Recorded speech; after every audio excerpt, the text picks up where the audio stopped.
Olá, muito boa tarde a todos e a todas vocês. O seu Amazônia Mulher já está no ar, o programa mais feminino da região norte. E olha, o verbo planejar está mais presente nas nossas vidas do que nós possamos imaginar, viu? Para comprar um carro, para sair de férias, para comprar um apartamento, para realizar um sonho, é preciso planejar as finanças e se organizar, viu? É por isso que hoje nós convidamos Gisele Benes, ela que é contadora e vai tirar algumas dúvidas nossas aí a respeito de contabilidade. Muitas meninas mandaram perguntas pra gente, viu, Gisele, no Facebook, algumas perguntas para você responder, viu? Seja bem-vinda ao Amazônia Mulher. Obrigada pelo convite. Vamos lá verificar essas dúvidas para a gente esclarecer da melhor maneira possível. Gisele, são mais de 10 anos já de profissão nessa carreira de contadora ou contabilista, né? Essa área era predominantemente antes dominada pelos homens, né? Certo. Agora essa visão mudou um pouco, né? E por que o desejo por números, contabilidade? Bem, a contabilidade hoje em dia ela vai além disso, ela vai além dos números. Como você falou, vem de uma classe masculina, vamos dizer assim. E hoje a gente percebe, vamos dizer, nos cursos de ciências contábeis, mais de 80% do curso é dominado pelo sexo feminino. Então as mulheres, como em outras profissões, vêm dominando toda essa situação. E o meu desejo pela contabilidade surgiu desde muito cedo, desde a infância. Na verdade, a contabilidade ela está em todas as situações, no dia a dia da gente. A gente vai no supermercado, por exemplo, você tem uma situação que depende da contabilidade. Você tem um caixa, que você tem umas coisas a comprar e nisso você envolve números. Toda situação que a gente lida dia a dia, a gente lida com isso. Então, cada um de nós tem um pouco disso dentro de si. Gisele, 2014 acabou e tem muitas amigas minhas que eu conheço que não entram em 2015 com dívida nenhuma. Isso é uma coisa delas, mas tem outras assim que entram em 2015 já todo embaralhado e tem material escolar de filho para pagar, escola, enfim. Como é que a gente pode se reorganizar para acabar 2015 linda, sem dívidas nenhuma? É o sonho de muita gente, né? Mas cabe uma boa organização. Vamos dizer, acho que tudo que a gente tem que fazer, a gente tem que ter determinação naquilo que a gente almeja. Se é dívidas, a gente coloca na ponta do lápis tudo que você pretende ou que você almeja. Cabe uma organização e um planejamento. Você tem, geralmente no começo do ano, no início do ano, você tem dívidas de IPVA, IPTU, material escolar, matrícula dos filhos. Então tem toda uma situação que se a gente não se planejar para aquilo, no início do ano você já começa o ano nessa dificuldade toda, metendo os pés pelas mãos. Então cabe uma organização, você tem que verificar o seu orçamento, o que você ganha e o que você pretende, o que você tem para gastar, e disso você se organiza e consegue planejar para evitar esses atropelos no decorrer do ano. Você falou sobre se organizar e reorganizar, fazendo uma planilha de quanto se ganha e quanto se gasta, também é a chave para não gastar mais do que ganha? Com certeza, cabe um planejamento familiar. Geralmente você tem que verificar. Hoje em dia a gente tem muitas facilidades para isso. Você entra pela internet, você tem planilhas, monta no Excel uma planilha e coloca tudo na ponta do lápis, o que você tem de receita e o que você tem de despesa. A gente separando, vamos dizer, as despesas fixas das despesas variáveis, você tem que verificar para essa planilha você não gastar mais do que você ganha. Então, dentro disso, você tem como alterar. Eu posso gastar mais aqui ou eu posso gastar menos aqui. Esse aqui é prioridade, esse aqui eu tenho que me organizar, fazer uma reserva para uma situação eventual. Então, você tendo como se organizar dessa maneira, fica mais fácil para você se visualizar e planejar o futuro, vamos dizer assim, mesmo que financeiramente. Gisele, eu penso que esse ano de 2015 vai ser economicamente mais delicado, né? 2014 já foi e esse ano o presidente está falando, os ministros estão falando, estão dando até aula nas mídias sociais sobre economia, porque realmente as pessoas têm que se organizar e reorganizar esse ano.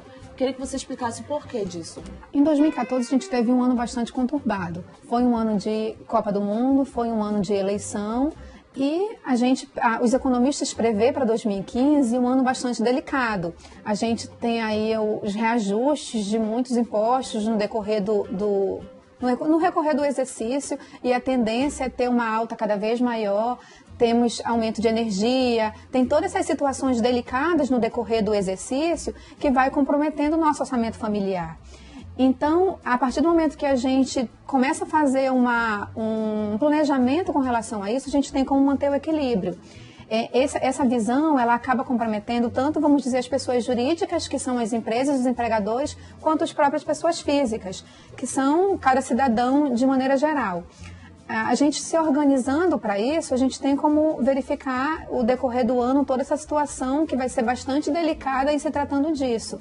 A gente tem também essa situação, no decorrer do ano tem bastante alterações, que vai acabar sobrando para o cidadão, vamos dizer assim, essa situação dos impostos e todos esses reajustes.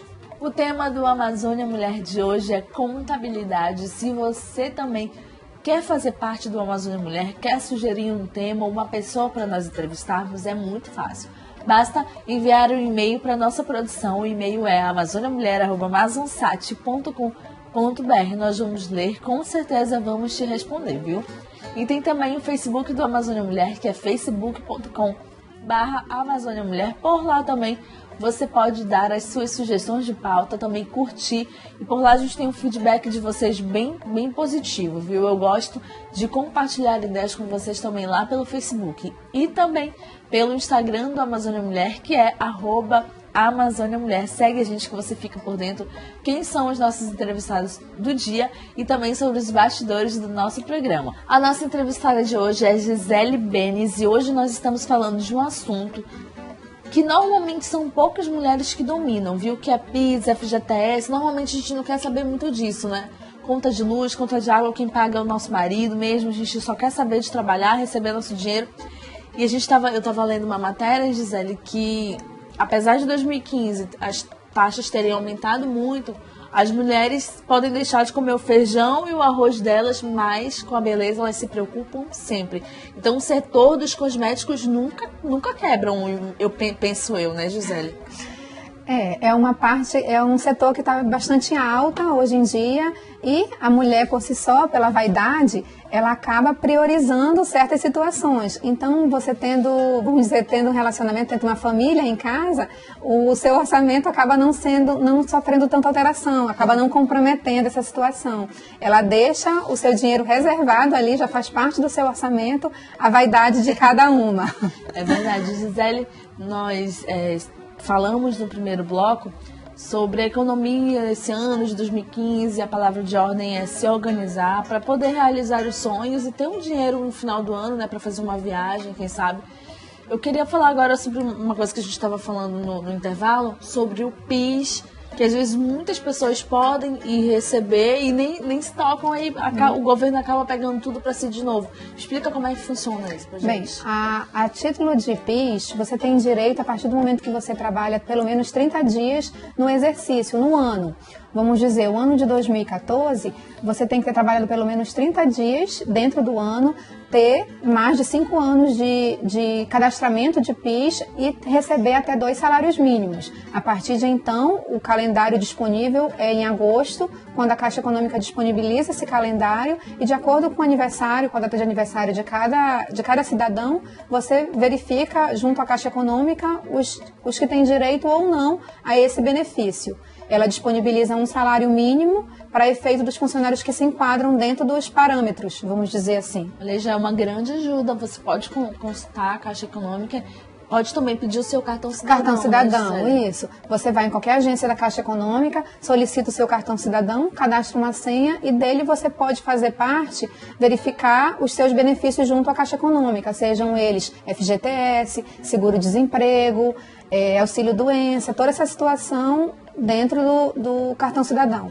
Você falou de seguro-desemprego, inclusive esse ano houveram vários reajustes quanto a vários auxílios nossos, né, Gisele? Você pode dar uma pincelada rápida? Dentre eles teve o seguro-desemprego, que sofreu alteração que antes o funcionário precisava trabalhar pelo menos 6 meses para ter direito ao seguro-desemprego. Hoje, atualmente, a partir de março, ele tem que trabalhar pelo menos 1 ano e meio para poder ter direito ao seguro-desemprego. Tivemos o auxílio-doença também, aposentadoria, todos esses benefícios junto ao INSS sofreram alterações também. O auxílio-doença, por exemplo, antes o funcionário, a partir de 15 dias, a empresa que pagava os 15 dias de salário e depois disso ele era afastado pelo INSS. Hoje não, a empresa ela tem que pagar pelo menos 30 dias e depois disso que ele é afastado pelo INSS. Então, tem várias mudanças aí que o contabilista, o contador tem que estar bastante atualizado em função disso. A nossa classe ela precisa ter uma constante leitura, um constante domínio sobre o assunto.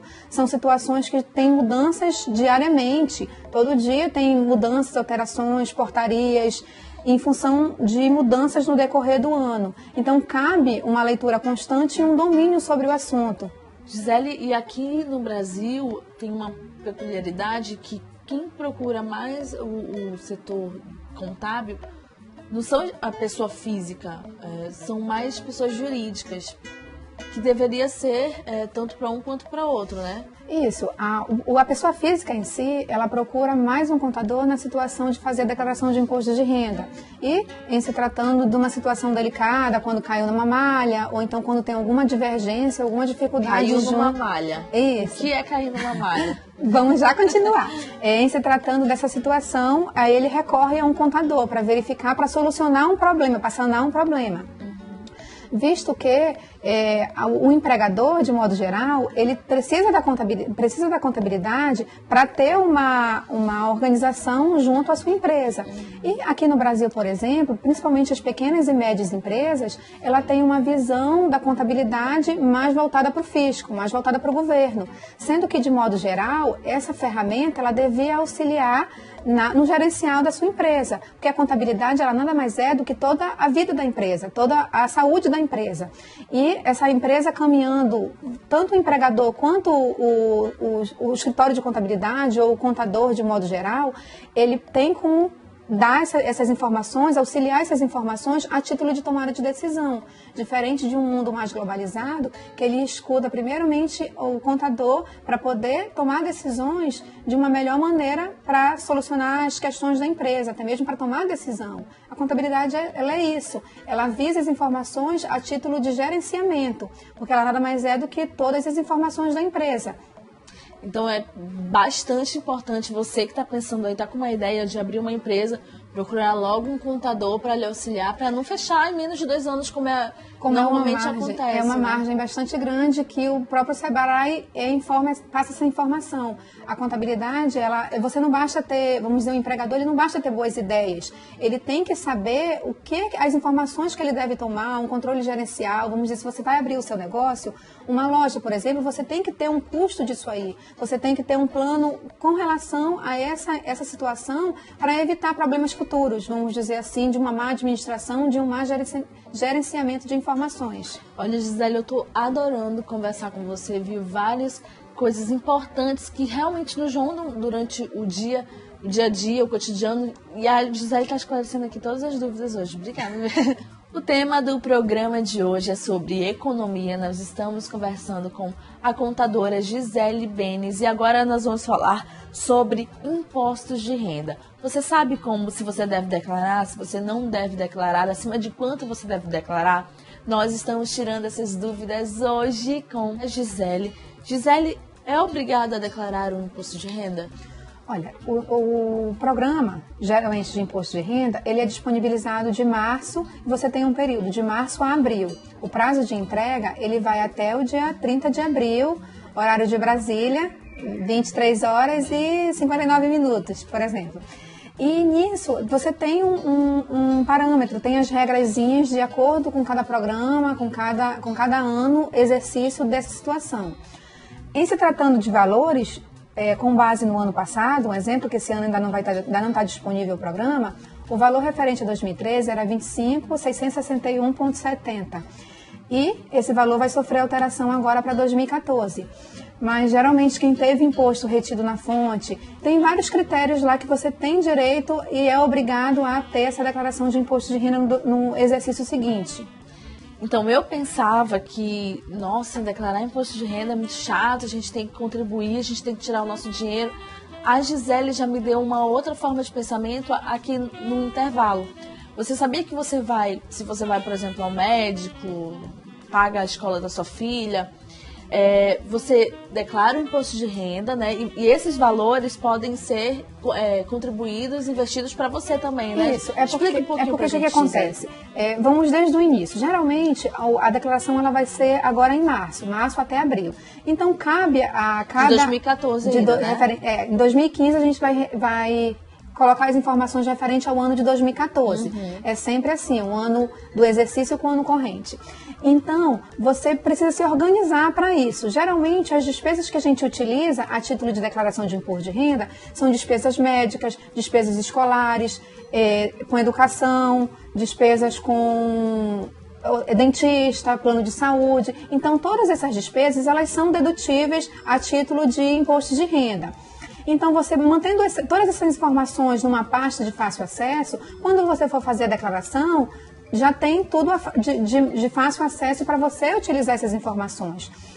Então, geralmente, você coloca essas informações a título de deduzir a renda. Se você teve um imposto retido, por exemplo, aquelas despesas já vão abater para você restituir aquele valor novamente a seu benefício, que a Receita disponibiliza os lotes, vamos dizer assim. Geralmente, no ano, ela disponibiliza de 1 a 5 lotes para efeito de você restituir aquele valor que foi retido no exercício. Outra situação bastante interessante é que o programa ele é autoexplicativo. Você tem a opção de fazer a declaração a declaração simplificada ou a declaração completa. Pela declaração simplificada, você já tem um desconto de 20% do valor. E se você tiver despesas que superem esses 20%, é aconselhável você fazer a declaração completa, que já supre essa situação e você pode restituir o valor que foi retido, por exemplo, mês a mês. É por isso a importância de quando você for no supermercado, for numa consulta médica, exigir o cupom fiscal, não é?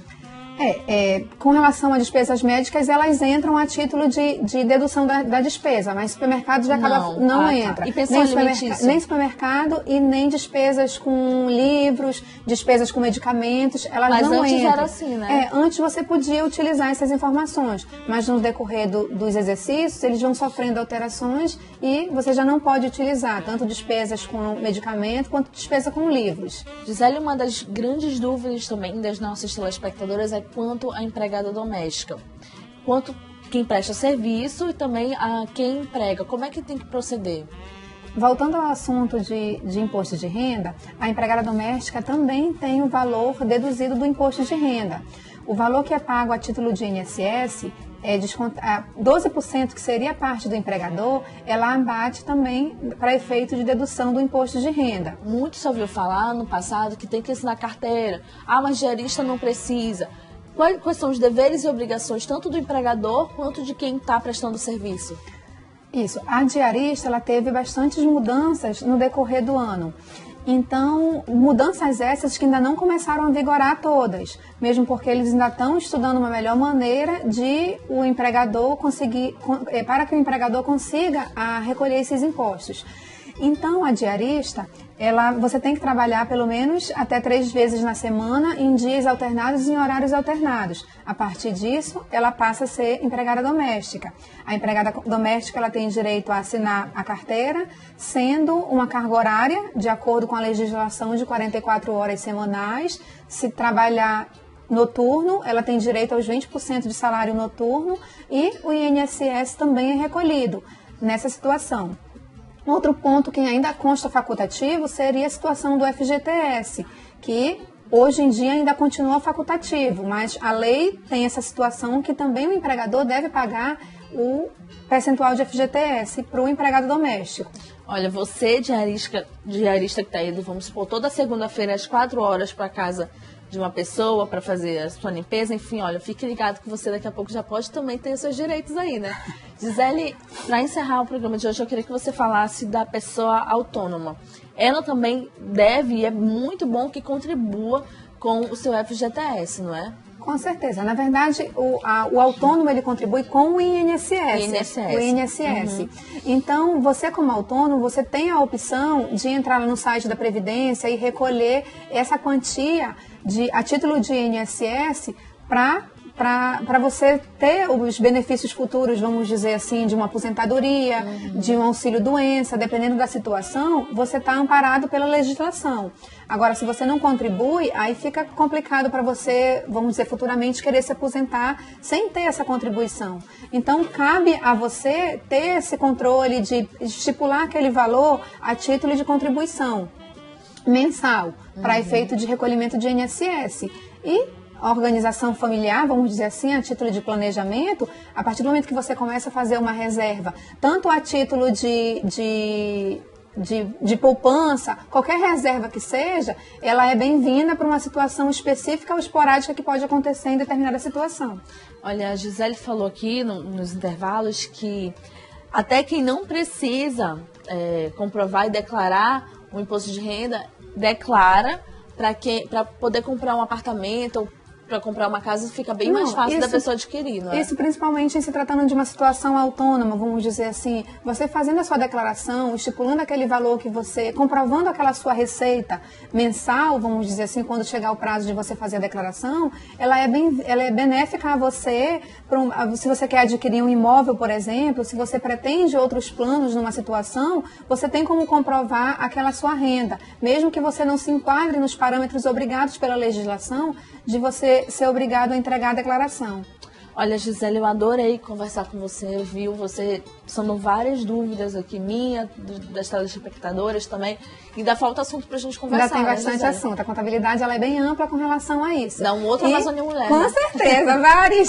Mas e vamos a gente marcar, fica à disposição, agradecemos o contato. Muito obrigada. Quero agradecer também a vocês de casa que nos acompanharam e que nos deram um prazer da sua companhia e da sua audiência. Quero agradecer também a Capital Rossi, que hoje cedeu aqui um dos apartamentos decorados do Reserva Inglesa, que foi o cenário do nosso programa. Um beijão para vocês. Eu vou continuar aqui papeando um pouco mais com a minha contadora particular, Gisele Benz. Tchauzinho, viu?